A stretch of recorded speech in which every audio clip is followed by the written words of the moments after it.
to the Victory Formation podcast. I'm your host, Matt Anzio, writer, scout, founder of VFP.Football, where we elevate the underdogs of college and pro football. Got a great show tonight. I'd like to introduce my first guest.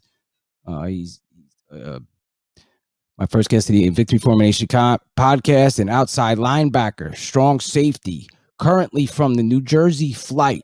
Issa Diarra, a 6'2", 230-pound defensive player with special team experience, currently 29 years old, but looking for an opportunity still to play. Just a great player. I think he's last year he wasn't able to play because of the pandemic and everything, but he's still with the team for the last couple years, and he's looking forward to his season coming up now. So let me bring him in here. How you doing tonight, Issa? Hey, what's up, man? Thanks for having me, man. I'm doing pretty great tonight. I'm looking forward to talking to you tonight. Excellent, man. Excellent. So, you got your season coming up soon. Let's start at the beginning here. You came out of Salisbury College, right? Tell me what it was like to come out of a small college like that. And, what positions did you play in college and whatnot? I transferred out of a JUCO. I didn't have too many offers out the JUCO, and then I got picked up by Salisbury. They picked me up as a linebacker, and then they also had me in packages to rush the quarterback, and I picked up a knack for it. I frankly got a NCAA Player of the Week twice, and then I got preseason All Conference going into the following season. So they utilized me pretty well, and they took advantage of my assets. And did you have a pro day coming out of there? No, not out of there. I didn't have my pro day coming out of there. I got my pro day in my senior year. Okay. And how about any NFL interest or CFL interest coming out of school? Well, first and foremost, I had CFL interest coming out of school. My coach played with former coach Coach Nagurski of the Saskatchewan Rough Riders. So I got invited to a Saskatchewan workout coming out of college. And then during college, I want to say, following up after my senior year, I attended a regional combine. I got selected to go to the super regional combine. And what happened was I met one of the coaches from Chicago, and then I got a private workout with Chicago that following day. Nice. And that's where I had my most NFL experience currently. And what did your pro day numbers look like? Pro day numbers were pretty solid. I ran a 4.65. I had a 35-inch vertical. My shuttle was a 4.19. My bench, I threw it up 17 times, and I was lighter than I am now. I was probably 222 coming out of college. And what are you throwing it up now? I'm throwing it up 22 times. Oh, good. And you think you're still running in that 4.6 range? 4.6? Yeah. I just had a recent workout with my last workout was with Winnipeg, and then I had a workout with Montreal, and I both clocked in at a 4.66 and a 4.67. So I still got it. Perfect, man. And after that, you were able to go over to Europe. You played for Team Europe for the All-Star team. Tell me about that experience, and how did you do over there?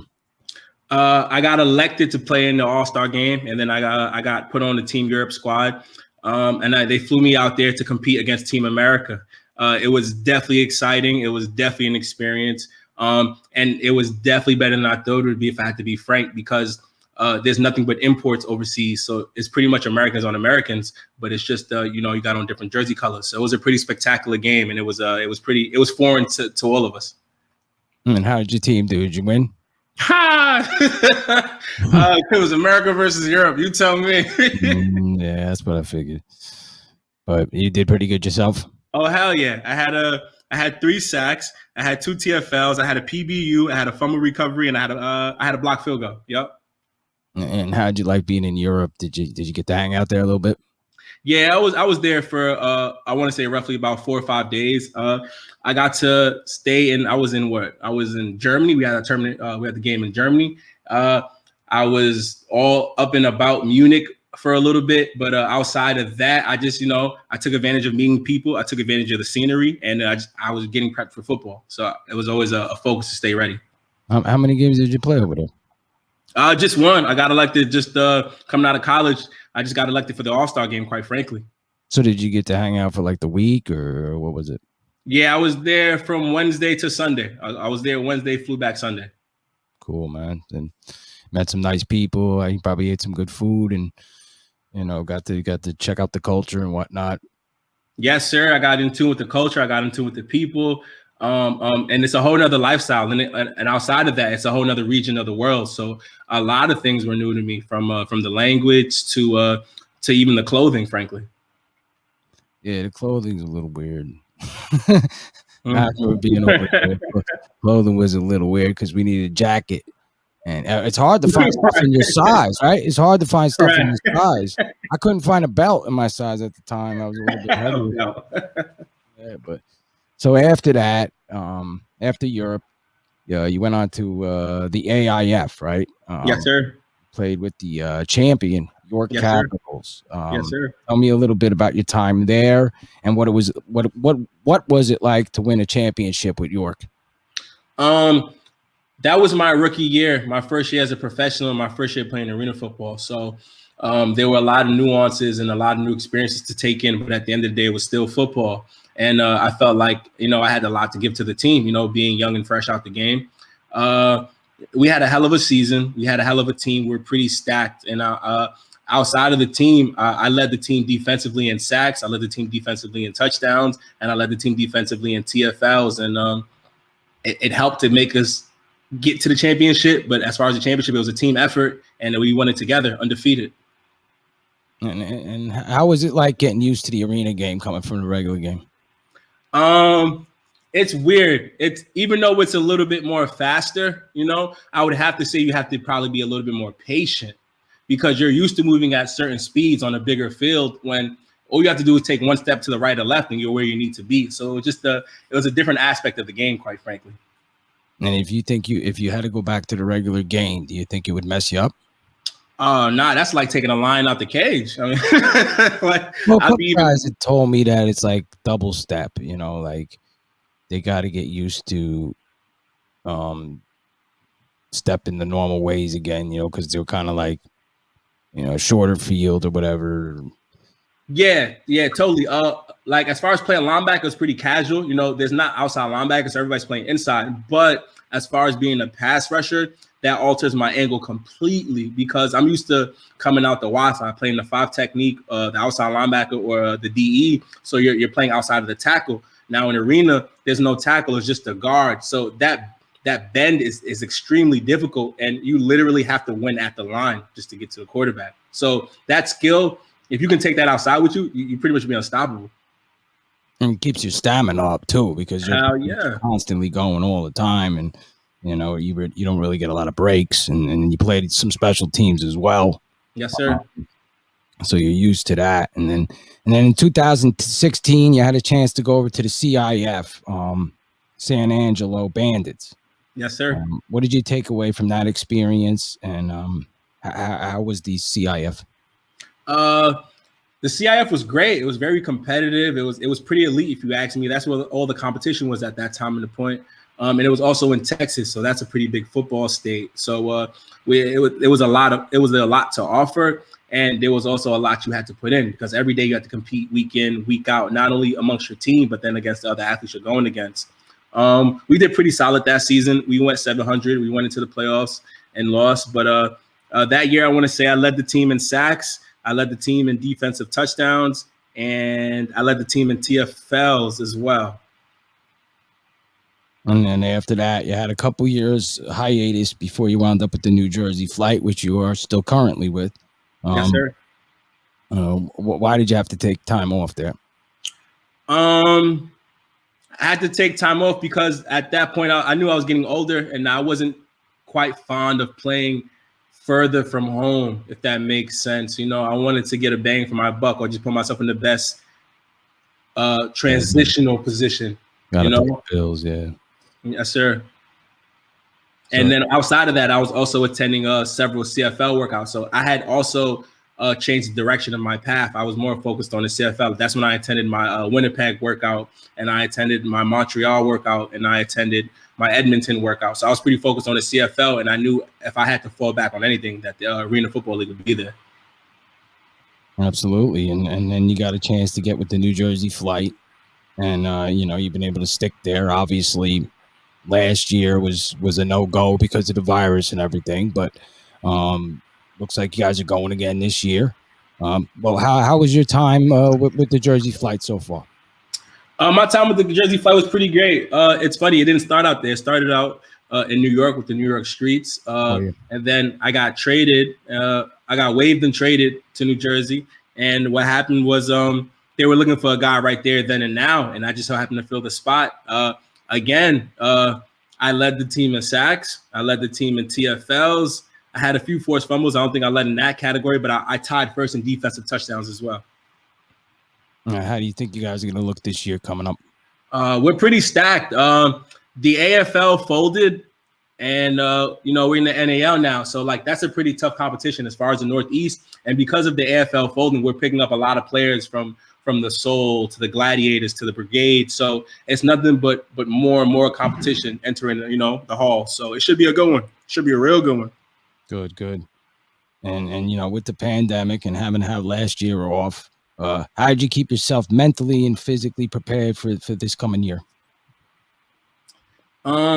As far as staying mentally in shape or mentally focused, that wasn't too hard because if you've been playing this game long enough, you have to. A regimen is everything. Regimen from off the field to on the field.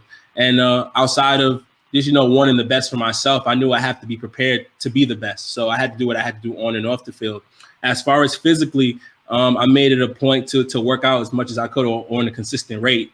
Being that the gyms were closed, God willing, I had a whole rig and a squat rack in my house. So when it was cold or during the winter, I'd work out indoors, and run outdoors when I could. During the warm weather, I would take all my machines, the dumbbells, I'd take them outside the house, and I'd have a whole workout in front of the house, 2-3 hour workout, and then go right into my running. And how often are you working out these days per week? I'm working out as far as lifting weights. I'm lifting weights about 4 to 5 days a week, actually 5 days a week. I'm hitting the field 2 days a week. I'm getting cardio in about 3 days a week. And then I do my hills and my park workouts. I hit that about twice a week. So I'm pretty active Monday through Friday, but mostly lifting 5 days a week. And then, cardio and football activity about 2-3 days a week. And do you still like to watch a lot of film? Yeah, I love to watch film. Every time I'm watching football, it's film orientated. Like I just imagine myself in that position, or I'm just watching the film from a coach's perspective, analyzing every player or just analyzing the play and what it's supposed to be. Will you ever see yourself maybe coaching football? Funny story. It's weird. It's not that I don't want to coach. I just don't think I'm ready for it, to be quite frank. But I do see myself in the long run coaching because I feel like playing this game as long as I have a lot to give back. And the success that comes with the game, I want to share it with others, or I want to see others be successful in this game. Oh yeah, absolutely. And why do you like playing defense so much? Sure. I mean, I never really had a choice. I mean, if you ask me, I'd rather play offense. But I do enjoy playing defense because, you got one job, you just have to get it done. And it's not just for anybody. You have to be built different. You have to be a tough SOB, and then sometimes you just have to not give a what, So it takes a certain type of person to play defense. And I think I have what it takes to play defense. And outside of just, hitting people in the mouth and making plays against the offense, you can't beat that, man. Well, I'd rather hit than be hit. That too. And the fact that you've had so much experience doing different things, going to different leagues, you've seen a little bit of everything. You got to go over to Europe. I'm sure you've dealt with quite a few different coaches with different styles. You got a lot to offer there. You can do linebacker or defensive back, or I'm sure you even have a little time long, edge rushing on the defensive line. Yes, sir. So you've seen pretty much all three levels of the defense. So you have a lot to offer. Maybe get in part-time as a youth coach and help out the defense or something. But I know you still have some CFL aspirations, and it's a tough year to get in, obviously, with everything going on. Yeah. But if there is any CFL scouts listening to, or GMs or coaches or anybody that might hear this interview, tell them why you still have what it takes and what you bring to their organization, even at 29 years old. Why should I get picked up? First answer, cut the film. It's that simple. If you like defense or believe in a defensive player, cut the film and tell me do I have what it takes to play defense for your team? I believe I do. Second attribute, I think I have good football IQ. I think I'm pretty intelligent for my position and my age. And I've seen the game on different levels. So I understand what's demanded of me in certain situations. And three, I believe I show good character. I treat others how I want to be treated. So it would never be a character issue. So if that's an issue as far as investing in a person, you'll never have that issue as a coach. And when's the last time you talked to anybody from CFO? Well, actually, I'm talking to the BC Lions right now. They just set me up with the CFL agent. His name is Stefanoff, and we're working out the kinks now.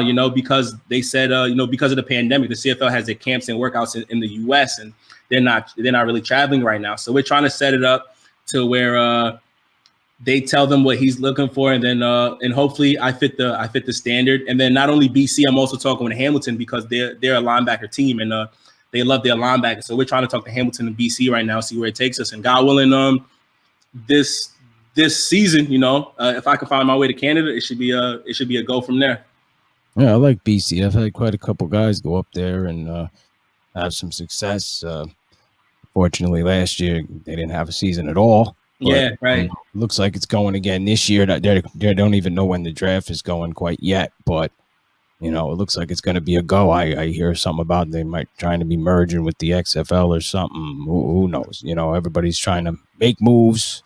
Money's rough this year. Everybody lost a lot of money with not being able to either have a season or have any fans. That's why I try to tell everybody. Nobody's the NFL. All right, nobody can get away with what the NFL do. The NFL, if they had to go fly to Mars and play, they could do that. They have money to be able to do that. Right. Nobody, even the CFL, who's does pretty good. The Canadian fans love it, but it's nowhere near as big as it is here in the States, obviously. So yes, sir.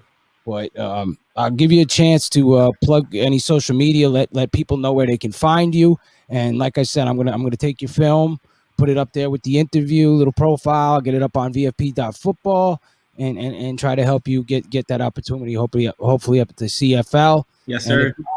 Hey, we got the Jersey flight coming up, and I wish you well with all that as well. So just tell them where they can find you.